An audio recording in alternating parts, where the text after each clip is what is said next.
আসসালামু আলাইকুম রহমতুল্লাহ বারাকাতু।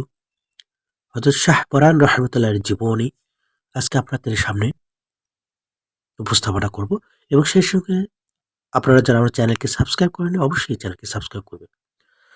তো চলুন আমরা শাহ পরানের জীবনী জানি। শাহ পরান রহমতুল্লাহ পূর্ব পুরুষগণ মূলত বুখারীর শহরে অধিবাসী ছিলেন। তার ঊর্ধ্বতন চতুর্থ পুরুষ শাহ জামাল উদ্দিন রহমুল্লাহ বুখারী হতে ধর্ম প্রচারের জন্য প্রথমে সমরকন্দ ও পরে তুর্কিস্তানে এসে বসবাস করেন। বংশসূত্রে শাহপরানের পিতা মোহাম্মদ রহমুল্লাহ একজন খ্যাতনামা ধার্মিক ব্যক্তিত্ব হিসেবে পরিচিত ছিলেন। তার মাতা হযরত শাহজালাল ইয়ামিনী রহমুল্লাহ আত্মীয় সম্পর্ক বোন ছিলেন। সে হিসেবে তিনি শাহপরান রহমুল্লাহ হচ্ছেন হযরত শাহজালাল ইসলামী রহমুল্লাহের ভাগ্নি ভাগ্নীয়।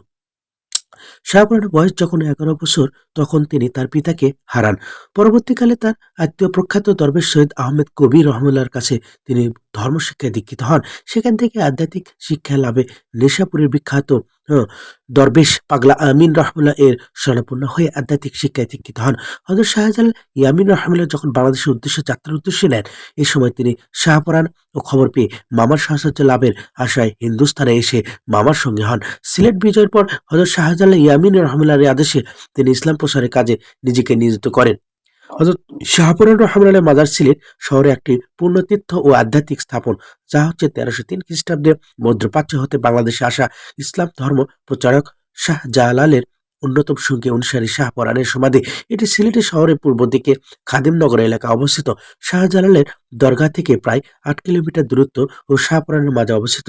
শাহজালালের রহমতুল্লাহ দরগার মতো এই মাজার প্রচুর দর্শনার্থীর আগমন ঘটে। ঐতিহাসিক মুমিনুল হক সহ অনেকেই লিখেছেন, সিলেট বিভাগ ও ভারতের বিভিন্ন এলাকায় শাহপরানের রহমুল্লাহ দ্বারা মুসলিম ধর্ম, বিশ্বাস ও সংস্কৃতি প্রচার ও প্রসার হয়েছে। মাজার পরিকল্পনা। সিলেট শহরের পূর্ব দিকে খাদিমনগর এলাকায় টিলার উপর একটি প্রকাণ্ড বৃক্ষের নিচে রয়েছে শাহপরানের কবর।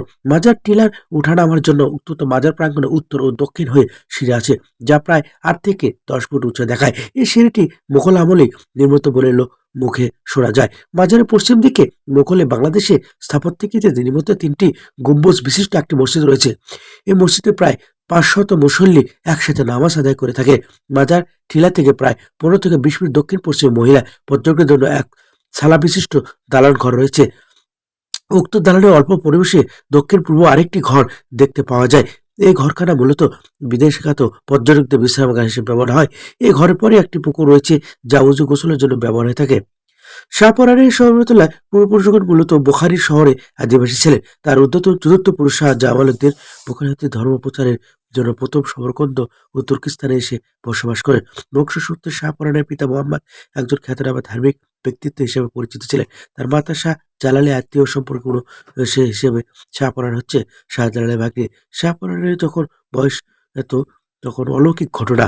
শাহজালাল সিলেট আগমন করলে দিল্লি থেকে আসার সময় নিজামুদ্দিন আউলিয়া প্রদত্ত এক জোড়া কবিতর সিলেট কৈতর সঙ্গে আনেন। কবিতর জোড়া সিলেট নিয়ে আসার পর বংশবৃদ্ধি পেতে থাকে এবং শাহজালালের কবিতর বলে জালালি কৈতর নামে খ্যাত হয়। ধর্মীয় অনুভূতির কারণে এই কবিতর কেউ স্বীকার করতো না। শাহপরান এই বিষয়টি আমল না নিয়ে প্রতিটি তিনি একটি কবিতর খেতেন।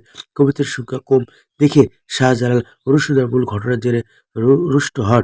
একথায় শাহপরান জানতে পেরে গোপন করে রাখা মৃত কবিতরের পাকা হাত উঠিয়ে বাতাসে উড়িয়ে দিতে বললেন। আল্লাহর হুকুমে কবিতর শাহজালালের কাছে পৌঁছে যাও, যাতে পাকগুলা ঝাঁক কবিতর হয়ে শাহজালালের কাছে পৌঁছে গেল।